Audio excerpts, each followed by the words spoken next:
I often wonder when I'll get over this. My fiancé and I were together for 6 years.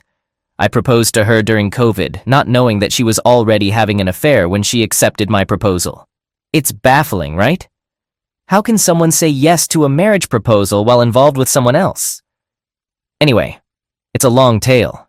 I've been writing it out for weeks. It's like therapy for me, not really seeking advice, just trying to share my story. I'm not the most socially adept guy, especially with the ladies. But when I met my fiancée, let's call her Bess, I fell head over heels in love, in an instant. I'd never experienced love before, but I knew she was the one I wanted to spend my life with as soon as we met. Strangely, she seemed to feel the same way about me, and we were discussing kids and moving in together by the end of the week. Everything was wonderful until Discovery Day, at least from my perspective, although it clearly wasn't the same for Bess. One day, I caught a glimpse of a suspicious message on her phone, which made me pause. I couldn't sleep that night and ended up checking her phone while she was asleep. I'm quite tech-savvy, as I make a living from some mobile apps I developed. I'm not super wealthy, but I can comfortably take a year off without financial hardship. Anyway, I didn't find concrete evidence, but I did uncover a lot of suspicious activity like deleted messages. There was also a Snapchat contact with a lot of interactions and pictures of a guy I didn't recognize. So I installed spyware to monitor her phone, opting for the most expensive service I could find, which even allowed me to remotely access the camera and microphone. The following day, Bess was scheduled to go on a 5-day business trip, which wasn't unusual given her sales job. As soon as she left, the messages started pouring in, and I was devastated, even vomiting several times. I couldn't believe what I was reading. For a while, I refused to accept the truth and became obsessed, digging into everything I could access. I discovered that their affair had started over 2 months before I proposed. Her affair partner was a colleague, a married man 10 years her senior, with 3 children and a pregnant wife. The ultimate blow was hearing them together in a hotel room, proclaiming their love for each other, and discussing running away to start a new family. I was completely shattered and didn't know how to handle it. I couldn't muster the courage to confront her directly. Ultimately, I confided in my childhood best friend. Let's call him Kay. Kay grew up in a Brazilian household, and when he and his mother moved in next door when I was 12, this was in the UK, we became close friends despite not speaking the same language initially. I guess we bonded over shared experiences. Kay and I have been inseparable since, even though I'm a shy, nerdy type, and he's outgoing and fearless. I poured my heart out to Kay and showed him the messages and emails I had uncovered. He remained silent for a while, then told me he couldn't provide specific advice. This was something I had to deal with in my own way. He shared his own story of being cheated on and how he exposed his cheating partner to family and friends, and then went no contact. I was lost for the next few days. We packed up Bess's belongings and took them to a storage unit. We changed the locks on my apartment and prepared to pick her up from the airport. When she got into the car, she seemed cheerful and unaware that something was wrong with me. I just said I wasn't feeling well. Kay smiled at her and mentioned a fantastic surprise plan for her at her parents' house. I didn't utter a single word during the entire trip, trying to hide my feelings and forcing a fake smile since Bess got in the car. The rest of the day felt like it was moving in slow motion. I'd already talked to our parents the day before and let them know we were coming over. I mentioned I had a surprise announcement to share when we got there. There were hugs, smiles, and I almost changed my mind at that point. I really care about her parents. They've been incredibly kind and welcoming to me. Soon Bess was sitting on the sofa between her parents. Eventually someone asked about the big surprise and Kay encouraged me to go ahead. I began by expressing my deep affection for her parents and how grateful I was for their warm welcome into their family. Then I got choked up for a few minutes. I had a whole speech prepared, eloquent and well-composed, but I completely forgot it, so I blurted out the truth. I revealed that Bess had been cheating on me with a coworker who had kids, and his wife was 7 months pregnant. The engagement was off, the wedding was canceled, and our relationship was over. I told Bess that her belongings were in a storage container, and I dropped the key on the floor. It was a farewell forever. I left while everyone sat there in stunned silence. I heard Kay tell them that I needed time to heal and not to contact me unless absolutely necessary. In the car, Kay suggested I post the same message on our Facebook group, where we had been planning the wedding. Everyone, including both our families and friends, posted similar messages before leaving the group. Kay kept telling me he was proud of me and that one day I'd look back and be glad I stood up for myself. But at that moment, I just felt numb. Nothing about this situation felt good or real. Our next planned stop was to visit the affair partner's wife. When she opened the door, I blurted out everything without even introducing myself. I think she even slapped me at some point. As I handed her a thumb drive with the evidence, her husband appeared from behind her. His wife immediately started yelling at him to leave and not come near her. He tried making excuses, but when he took a step forward, Kay confronted him, saying, "You heard the lady, get out." After some back and forth, he eventually packed a bag and left. Kay talked to his wife for a while I was trying to process the chaos in my own mind. In the end, we were invited inside Kay's mother's house, and we agreed to stay there until her father could pick her up the next morning. She was afraid her husband might return, and she didn't want to be alone. I felt like I had become invisible. No one acknowledged me, and I sat there crying silently. I understood her situation was much worse than mine, as I wasn't married and didn't have children. Eventually, they all fell asleep, while I continued to cry quietly. I decided I wanted to end it all. I began searching for pills, but I couldn't find any. I was struggling to comprehend the situation. Her father arrived at 5:30 in the morning, and I opened the door for him. He calmly asked me some questions and checked on my well-being before going inside to find his daughter. I just stood there holding the door. Shortly after, Kay came out to talk to me. I stared at him for a moment, then passed out. I woke up in the hospital, and it's been 3 months since all this happened. Kay stayed with me during the first few weeks after I returned home because he was worried I might attempt bad things again. I haven't spoken to my ex-fiancée since. I changed my phone number, blocked her email address, and restricted access on social media. She's come to my door many times, talking through it for hours. She apologizes and begs for forgiveness. She said she ended the affair and that the affair partner's wife reported them to HR, which resulted in her losing her job. Hey guys, this marks the end of part 1 of the story. We're about to continue with part 2. But before we do, as usual, I'd like to ask those who haven't subscribed to please click that subscribe button. Your support means a lot to us and encourages us to present stories in better ways. Now let's move on to the updates. Update. I eventually decided to talk to her parents to see if they could help stop her from coming to my door. I don't care about her reasons or what she wants. I've realized that my perception of her and who she really is are entirely different. I just want her out of my life so I can move on. Before I was ready to speak to her parents, her dad came to my door. He brought a 6-pack of my favorite beer and asked if we could talk. I agreed and told him I was on my way out, suggesting we could walk and talk. I didn't want him inside, not only because my apartment was a mess, but also because I didn't want to risk her suddenly showing up at the door. He opened 2 bottles of beer and we began to chat. Initially, he apologized on behalf of his daughter and mentioned that both his wife and daughter had pressured him to talk to me. He said his daughter was spoiled and selfish, and he hoped she would finally face the full consequences of her actions and maybe become a better person in the future. I asked him if everything was okay between us, and he assured me there were no problems. He even jokingly suggested it might be time for me to get a divorce. Apparently, their confrontation didn't go well after he met me, but this time, he was determined not to back down. It seemed like a long overdue fight for him. As for Kay, he's been a great support, as always. He's been there for me, encouraging and uplifting me. Now that I'm out of it, I realize he was right. One day, I'll be proud of what I did. I stood up for myself, something I rarely do, and I feel great about it. I'd definitely do it again when necessary. My ex showed up at my door again, and this time, I actually talked to her. She begged me to let her in so we could talk. I agreed but told her I had some things to do and suggested we meet at a local park in half an hour. I didn't want her inside my messy place, fearing she might make accusations or something if we met alone. Surprisingly, I wasn't nervous. I actually felt pretty good. So I went to the park, and she was there, crying. We had some meaningless small talk, and she tried to pry into my conversation with her father. I told her that was private between us and none of her business. I was getting bored, so I asked her what she wanted to talk about, and she went on a long rant about how sorry she was and how much she loved me. I forgave her because I didn't want to carry anger, hatred, and hurt anymore. But getting back together is out of the question. People who love each other don't do what she did to me." She cried hysterically, and I watched without feeling much attachment. I called her dad to pick her up, and I told her I hoped she would seek counseling to fix whatever was broken inside her.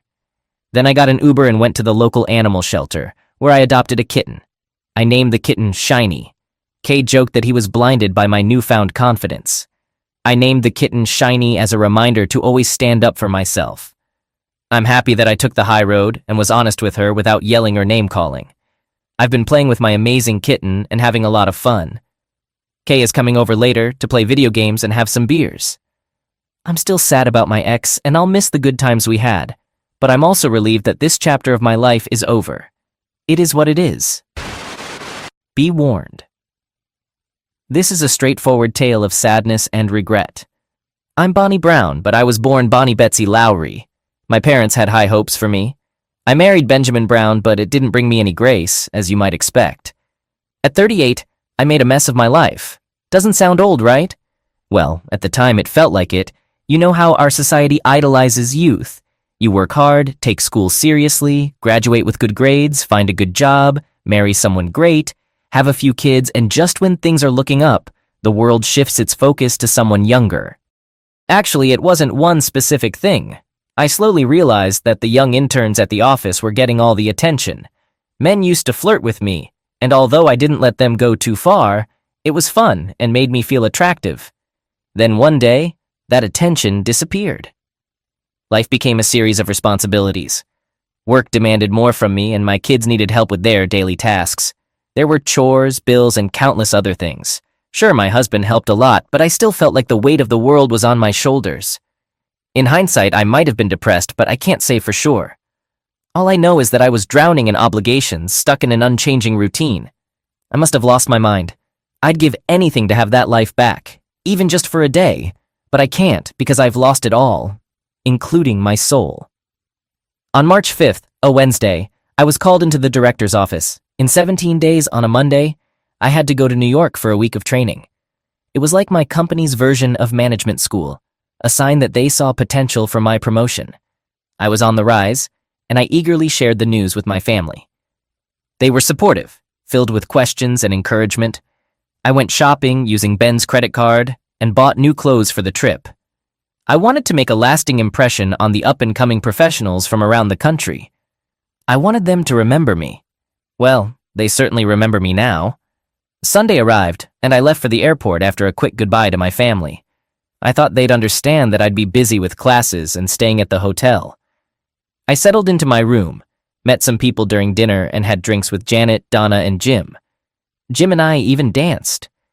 It was a refreshing change from my routine, and I convinced myself it was nothing special. But the guilt crept in, so I excused myself for the night. I realized I hadn't called home, but it was too late to make that call. Despite my emotions, I stayed focused on the classes. Every evening we met at the bar for drinks. I danced with many men, but Jim held my attention. I felt youthful once more. As the nights went on, Jim and I grew closer, maybe too close. We danced for hours, and one night we never even made it back to the dance floor. We even had a passionate encounter before parting ways. I felt young and reckless, as if I had no responsibilities. Occasionally, guilt crept in, but Jim diverted my thoughts. Looking back, he offered nothing my husband couldn't provide. His kisses weren't romantic, and his voice didn't soothe. All he gave were 2 nights of passion and a quick encounter before leaving. On the flight home, returning to my life, reality wondered me hard. I had cheated on my husband, the man I loved, with a near stranger, and I did it without remorse. Worse, I did it in front of others who silently judged me, not out of jealousy, but disappointment. In just a few days, my reputation would be ruined, and I'd be labeled as promiscuous in every office nationwide. It was only a matter of time before news of my actions reached my workplace. I worried about how to keep this from Ben. Even though he wasn't particularly close to my co-workers, he did attend company events occasionally, like Christmas parties and barbecues. Sooner or later, someone would spill the beans, and then what could I do? Somebody would eventually spill the beans? And then what would I do? Even worse, what if I had contracted a disease? Dread consumed me for the rest of the flight. It felt like my fate was sealed, and it was just a matter of time before my life, my husband, my kids, and my home were all in jeopardy. I tried to think of a way to put that week behind me, but I couldn't. Adding to the stress, I didn't even have his cell phone number. He was just a man who desired me more than those young interns, someone I could enjoy for a few days without any responsibilities. From that point on, I was walking on thin ice. The plane brought me closer to my fate, and I saw no way out except to face it and deal with the consequences. I considered telling Ben and throwing myself at his mercy, but what if he couldn't forgive me? I knew I could never forgive myself if I were in his shoes. When I finally got home, I knew that Ben would want. I'd been away for nearly a week, and turning him down would hurt him. But the fear ate away at me. What if I had contracted something during that week? If I gave it to Ben, he'd surely figure it out, and I'd be worse than anyone in his eyes. My heart raced uncontrollably, and for a moment I entertained the thought of having a heart attack, hoping it would somehow spare me from the impending disaster. But luck was not on my side. The drive home was agonizing. With every mile, it felt like I was marching toward my own doom, and I had no way to stop it. As I walked through our front door, I hoped it would still be our front door. I was greeted by the joyful cries of, "Mommy's home!" 3 children rushed to hug me, and my husband showered me with kisses. Everyone was smiling, eager to hear about my week, what I had experienced, what I had done, and what it was like. I nearly broke down right then and there, but I managed to keep my composure. What had I done? How could I tell them what I had done? I looked from child to child and saw nothing but love. My husband was thrilled by my return. Everyone was delighted to see me, and I was surrounded by love from all sides. I didn't deserve any of it. I had betrayed them all. I put on a brave face and told them all about the course, the meals, and the sights and sounds of the city. I left out the affair, how I acted in front of everyone, and my betrayal. From that evening on, I lived in fear of being discovered, and then the desire to be intimate came. I couldn't refuse without raising suspicions. I convinced myself that Jim wasn't a bad guy, that he was clean, and I resolved to be the best, most loving wife imaginable. I was determined that if Ben ever found out, his love for me would outweigh the anger and hurt, and he would forgive me. But I forgot one thing: Opus update. Fast forward 4 months, and I was starting to believe I had gotten away with it. I swore to myself I'd never repeat my mistake, never betray Ben and the kids. I was committed to being the perfect wife. Then, one day I came home, expecting to prepare dinner for the family. The house was silent. There were no voices, no activity, none of the chaos I had once taken for granted. Instead, Ben sat quietly in a chair, looking dejected, with tears streaming down his face. "Ben, what's wrong, honey? Are you okay?" "I received an email at work today. It seems you must have angered someone at your office, said something wrong, made them mad. Whatever you did, they really dislike you." "What did I do? I usually get along with everyone." "I don't know. I just got an email today with some cell phone photos of you at your training course. Remember when you went away for that week of training? It looks like you had a good time. It looks like the guy you were with had an especially good time." I heard my husband's words, and I wanted to deny everything. I wanted to tell him I loved him and only him, that there could never be anyone else for me but him. But I couldn't. My mind went blank, and I sat there with my mouth open, just staring into space. Was this the beginning of the end? Would I lose everything because of a week of foolishness, more than I had ever done before or would ever do again? Was my life as I knew it over? He had the proof. There were no pictures from inside the bedrooms, but he had photos of me doing things in public that I couldn't remember doing. He showed me the images, and pictures don't lie. I was dancing too closely with Jim, kissing him on the dance floor, and at our table. There was even a photograph of Jim's hand on my leg and up my skirt as we sat at the table. It was over. My fate was sealed. I confessed everything and begged for forgiveness. Ending number 1. I had to try. Tears in my eyes, I said, "Ben, I am so very sorry. I want you to know that nothing like this has ever happened before, and it will never happen again. Sweetheart, I love you so much. I love the life we have together. Please, please give me a second chance. I promise you won't regret it. I'll make you forget the one and only time I ever did something so stupid. You won't regret it. I promise." Believe it or not, that's exactly what my loving, amazing husband did or tried to do. He didn't ask for more details. He didn't make me recount my actions or explain why. He just sat there and cried for hours as he slowly withered inside. I held him, kissed him, and assured him of my love, pledging to take away his pain and never hurt him again. I did everything I could to keep that promise. So I mentioned that I forgot one thing, right? I forgot that when you break a man's heart, you can't always mend it. This man who loved me unconditionally, who existed to make me happy, was broken beyond repair.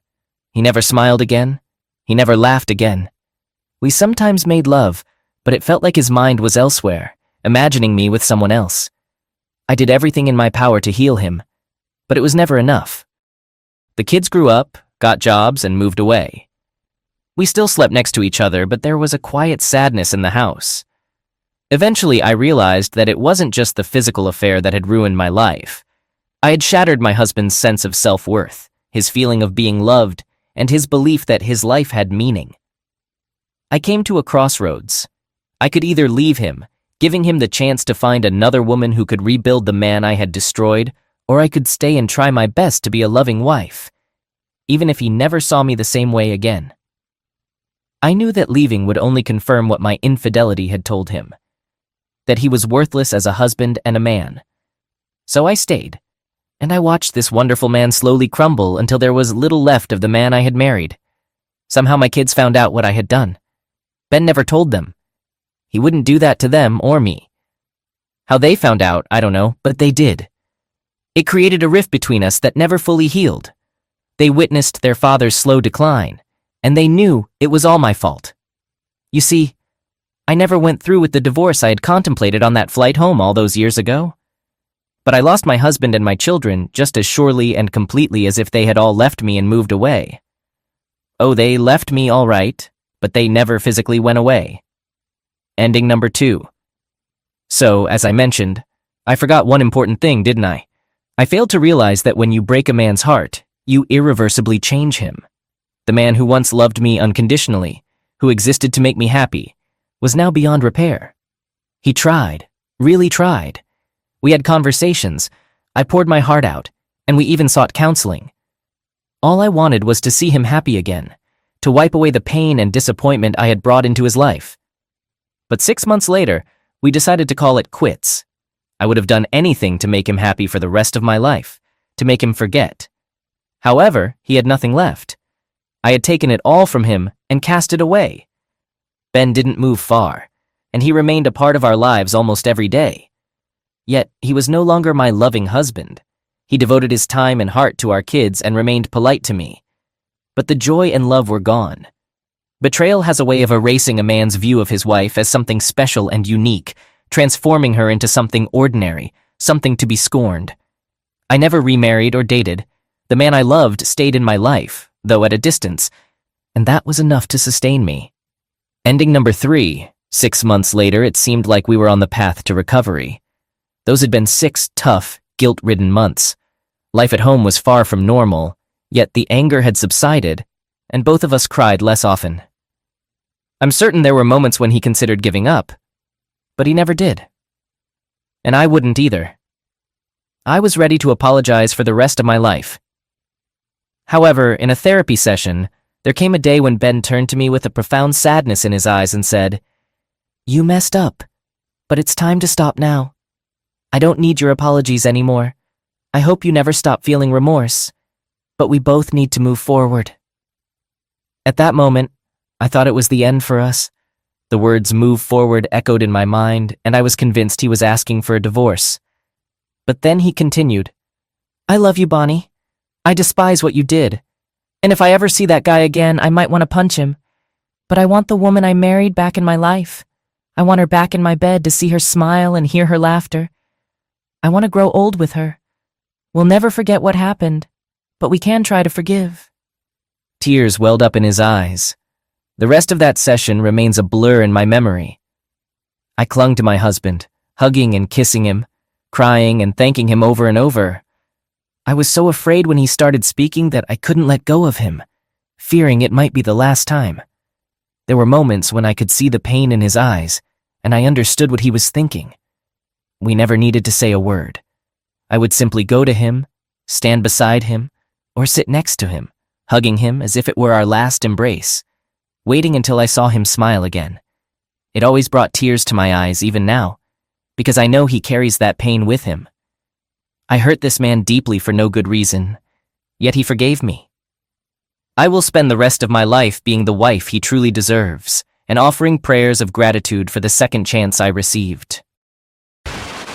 On that significant day in August 2005, my friend, an 18-year-old high school graduate, burst into the door of our cozy two-room apartment, and I couldn't believe my incredible luck. Her lifelong dream of becoming an actress had always seemed quite achievable to me, given her undeniable beauty and exceptional talent. This was unsurprising, considering her vibrant cheerleading background and active involvement in various school drama productions throughout her school years. With her whole future ahead of her, the acting profession appeared to be a reachable reality. While my girlfriend had always been resolute about pursuing a career as an actress, I was still contemplating the direction of my own life. I wasn't particularly interested in college and was content working at McDonald's, allowing my girlfriend to take the lead. However, that day marked a turning point. Filled with excitement, she shared the news that she had secured a minor role in a highly acclaimed blockbuster film. It was an incredible development. Though she only had 2 lines to deliver, it felt like a monumental step toward fulfilling her dream. She explained that the lead role in this fantastic opportunity was being played by a regular customer from Hooters restaurant. After promising her a role, and even booking a ticket to St. Vincent and the Grenadines, I unquestionably believed in the opportunity that had arisen. Despite my naivety, I refrained from asking how she had managed to land such an incredible chance. In the evening, we gathered with friends to celebrate this momentous occasion. Each moment brought us closer to the allure and grandeur of Hollywood. Eager to have me accompany her on this journey, she reached out to a mysterious sponsor who generously purchased a ticket for me as well. Her happiness was infectious, and I had never seen her so elated before. Upon arriving in St. Vincent and the Grenadines, we were met with opulence. Checking into a luxurious hotel for 4 days was a thrilling experience. While my girlfriend was occupied with her scenes for 2 of those days, I didn't mind. I made the most of the opportunity, soaking up the atmosphere of stunning beaches and basking in the warm sun. The remaining days felt like an uninterrupted vacation, filled with beach excursions, lively parties, and even encounters with celebrities involved in the film production. It was like a dream come true. All of this served as motivation that fueled our desire for the glamorous lifestyle that the film industry offered. Upon returning to Pennsylvania, we couldn't shake off the allure of that world. We knew that our path led to Los Angeles, where my friend could wholeheartedly pursue her dreams in the film industry. Her time in St. Vincent and the Grenadines had allowed her to forge valuable connections with influential individuals. Furthermore, she firmly believed that upon our return to Pennsylvania, we should use the $15,300 she earned to embark on this incredible journey. Using a portion of her earnings from the film, we managed to secure a modest apartment in Los Angeles, brimming with hope and anticipation. We were stepping into a new chapter of our lives. Days turned into months, and my girlfriend faced the challenging task of securing significant film roles in this bustling city. Every morning, she woke up early and attended auditions in the hope of achieving a long-awaited breakthrough. Unfortunately, she mainly came across minor roles in local business advertisements that offered meager compensation, falling short of our expectations. As her earnings from the movie role began to dwindle, we found ourselves needing to invest in new clothing and photographs for auditions. Recognizing the need to support ourselves, I decided to take a job at a fast food restaurant. It may not have been glamorous, but it provided us with the opportunity to start earning money and sustain our livelihood. As our savings dwindled, I witnessed her hopes and dreams gradually fade in her eyes. Every evening we returned home burdened by the weight of rejections and disappointments, as she came face to face with the harsh realities and fierce competition of the film industry in Los Angeles. In our small Pennsylvania town, she had been considered the epitome of beauty. But in this sprawling city, beauty was commonplace. Months turned into nearly a year, and she still couldn't secure a substantial role for herself. The clothing she bought was now secondhand, and prospects for advancement seemed uncertain. Eventually, she took a job as a shopping mall model, a significant departure from our lofty aspirations. Nevertheless, it allowed, albeit with difficulty, for the bills to be paid. During this period, I found my own path in life as a fitness trainer. Balancing two jobs, one at a restaurant and the other training numerous clients, I aimed to provide stability and support. Our lives were consumed by individual pursuits, and as a result, we seldom found time for each other. Our dreams of success in the entertainment industry appeared to be slipping away, overshadowed by the demands of our busy lives. With each passing day, our dreams seemed to grow more distant. The unforgiving nature of the film and entertainment industry began to wear down my girlfriend's spirit, and I could only helplessly watch as she confronted the harsh reality that achieving success in Hollywood was far from the easy dream we had once envisioned. As time passed, her excessive spending drained our finances completely, and we began to struggle to make ends meet. I became increasingly frustrated with her for depleting our savings at an alarming rate. Finally, we managed to replenish our depleted savings. It happened unexpectedly when I was rummaging through her purse searching for something and stumbled upon a bundle of $1,500. Intrigued, I couldn't help but inquire about where she had obtained such a large sum of money. She appeared flustered, but explained that a photographer she met at the mall had invited her to take pictures at his lavish mansion. I couldn't resist asking why she hadn't mentioned it earlier, to which she replied that she had intended to, but somehow forgot. Curiosity got the better of me, and I continued my questioning, wanting to ensure the legitimacy of her earnings. She assured me that everything was fine. However, as she spoke of her best photos and posing in various outfits for professional photographers, doubt began to creep into my mind. Despite our naive understanding of the industry, I couldn't ignore suspicions about the potential for exploitation or ulterior motives. After all, we had heard stories of people in Hollywood willing to pay exorbitant sums for almost anything. I grew curious and asked her to show me the photos. To my surprise, she mentioned that producers rarely provided copies, and it would take some time before anything would be known about the photo shoots. In my naivety, I accepted her explanation without delving deeper into the matter. This situation persisted for the next 2 years. She frequently returned home late at night, attributing it to earning money by frequenting clubs and occupying VIP seats. She often claimed that her involvement in these projects was limited to gatherings in the VIP section. In other instances, she explained that some producers preferred conducting auditions and shooting scenes during the nighttime. However, as her nocturnal escapades became more frequent, a sense of unease settled within me. Worries about her safety and the company she kept began to overwhelm me. She tried to allay my concerns, arguing that she wasn't the only one engaging in such activities, and that many of her friends were compensated similarly.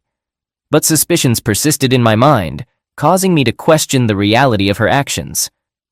Over time, I began to take notice of the company she was keeping, which primarily consisted of individuals typically associated with the adult film industry. Yet, in my naivety, I believed they were simply models. She defended herself by explaining that she had no control over her work schedule, as producers dictated her whereabouts and responsibilities. I tried to logically assess the situation, convincing myself that some producers might genuinely prefer nighttime shoots. All of this seemed to align logically with my limited understanding of the industry. One day, while taking a smoke break near our apartment, a pivotal moment occurred that shattered my illusions. A man in a large SUV pulled up and dropped her off right in front of our house.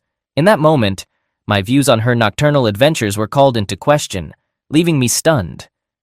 Shocked by what I witnessed, I couldn't muster the courage to immediately confront her. Instead, I went inside the house and discreetly observed her through the blinds as she entered. Anxiety gripped me at that moment. With a determined decision to uncover the truth about her activities, I secretly planned to follow her the next Friday when she went out. On that Friday, she went on a date with her friends, and I quietly began trailing her. In the end, she ended up at a club with a long line outside. To my surprise, the club's promoter granted my girlfriend and her friends special privileges, allowing them to bypass the long queue and enter the establishment swiftly. In my quest for answers, I reluctantly had to bribe a bouncer generously to gain entry. Inside the club, I carefully scanned the crowd, desperately searching for her. Finally, I spotted her in the VIP section, chatting animatedly and enjoying drinks with her friends. It seemed to match her earlier explanation, and I lingered there for a while. As I began to grow tired and prepare to leave, doubts about the man in the SUV still nagged at me. But those doubts quickly vanished when I realized it was just an Uber Black, and I felt foolish for suspecting betrayal. After scolding myself for being paranoid, I convinced myself that everything was fine and returned to my normal routine. At the time, I worked as a fitness trainer and also dabbled in multi-level marketing, selling dietary supplements and insurance. Thankfully, my average earnings covered rent and my living expenses. When I took charge of managing my own finances, I couldn't help but notice changes in my girlfriend's behavior and appearance. She became more secretive about her financial matters, which raised concerns for me. Occasionally, she displayed aggression toward me, only to apologize later, claiming it was unintentional. Furthermore, she started concealing her finances and paid less attention to her spending, leaving me questioning her financial habits. Despite initially trying to brush these concerns aside, I couldn't ignore the significant decline in her financial stability. She began losing a considerable amount of weight, hardly ate, showed signs of excessive nervousness, and experienced sleep problems. She often slept for extended periods, causing me to worry about her well-being. In my attempt to address her health issues, I made sure she ate properly, attributing her behavior to stress. However, one night as I woke up, I noticed she wasn't in our bed. Baffled, I followed the noise coming from the bathroom, driven by anxiety. To my horror, I discovered my girlfriend using a prohibited substance in the bathroom. I stumbled upon a stash of illegal substances which caught her by surprise. In a panic, she attempted to hide everything but ended up spilling it on the floor. Her desperate actions to salvage the substances resembled a beggar clutching at scattered money. It marked a turning point in our relationship. Overwhelmed by emotions, both of us broke down in tears. She sincerely apologized and pledged to seek help and undergo rehabilitation immediately. It felt as though she had journeyed to Los Angeles, but lost not only herself, but also our connection along the way. Unflinchingly addressing her issues, she bravely kept her promise and checked into a rehabilitation center the very next day. Throughout her month-long stay at the clinic, she displayed genuine remorse and determination, clinging to the hope of overcoming this dark phase and resurrecting her dream. When she completed her rehabilitation program and returned home, she appeared revitalized and filled with newfound strength and resolve. A wave of relief washed over me. Her return was particularly significant as my birthday approached. We had a tradition of going all out for each other's birthdays, always striving to outdo ourselves and create unforgettable celebrations. One day she came home, casually tossing her purse next to me, and went to the bathroom. Curiosity got the better of me, and a few days before my birthday, I decided to search her bag. To my astonishment, I stumbled upon a CD labeled Pilot, and excitement and anticipation surged through me. Without hesitation, I popped it into the DVD player, eager to discover its contents, anticipating it might be a surprise related to me, or perhaps footage of a screen test she attended. I was utterly shocked and filled with anger as the unexpected truth unfolded on the screen. The video showed my girlfriend engaging in intimate activities with another man. It was an image I could hardly fathom. Overwhelmed by emotions, I stormed into the bathroom where she was showering, venting my anger and demanding an immediate explanation for her involvement in such actions. As she emerged from the shower, I noticed she was trembling, and she offered heartfelt apologies. She admitted that what I witnessed was initially meant as a one-time encounter, but had spiraled out of control. I could scarcely comprehend her words. Confused and in search of clarity, I asked her how long she had been involved in this industry. Reluctantly, she confessed that it had been ongoing for over a year. My confusion deepened when she struggled to provide an exact count of how many times she had participated in such activities. Citing the frequency blurred the boundaries and made it hard to keep track. What struck me even more was that the dates and timestamps on the videos coincided with the period when I believed she was in a rehabilitation center seeking help, not pursuing adult films for financial gain. Determined to rebuild my life, I cut off all contact with my ex-girlfriend and focused on my career as a fitness trainer and my involvement in multi-level marketing. Unfortunately, the latter turned out to be a pyramid scheme that was eventually shut down by authorities, dashing my hopes. Undeterred, I decided to invest my savings in opening a gym. However, the high expenses in California posed a significant challenge. Opting to join the Planet Fitness franchise, I seized the opportunity to open a small gym in my Pennsylvania hometown before leaving California. Wanting to be transparent, I reached out to my ex-girlfriend to inform her of my departure. Despite our breakup 6 months earlier, our connection remained strong, and our phone conversations stirred up emotions in both of us. She spoke of feeling abandoned, emphasizing that I had brought her to California and then abandoned her when she needed me most. Her words left me speechless, and I found myself immersed in memories of our shared youth and the dreams we once held together. Having made the decision to return to my hometown, I took the initiative to establish the Planet Fitness Center. As the business began to thrive, I also found solace in close relationships that brought joy and fulfillment back into my life. However, over time I heard unsettling rumors that my ex-girlfriend had turned to a life of street-based solicitation to support her illegal substance use. Initially skeptical, I decided to investigate and discover the truth firsthand. What I uncovered left me utterly shocked. The person I once knew had become a mere shell, devoid of the vibrant soul I had cherished. About 2 years after the opening of my gym, the situation took an unexpected turn. Everything had been going smoothly for me. The membership at my gym kept growing and it seemed like life was on a positive trajectory. But then, an unexpected and devastating piece of news reached me. My ex-girlfriend had passed away while with a client, having consumed an excessive amount of a prohibited substance. The moment I received this heart-wrenching information, chills ran down my spine, and I rushed home. Unable to contain my emotions, I sat on the shower floor, overcome by uncontrollable grief and tears.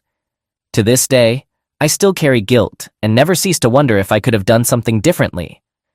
Despite reassurances from my therapist, pain and regret continued to weigh heavily on my heart.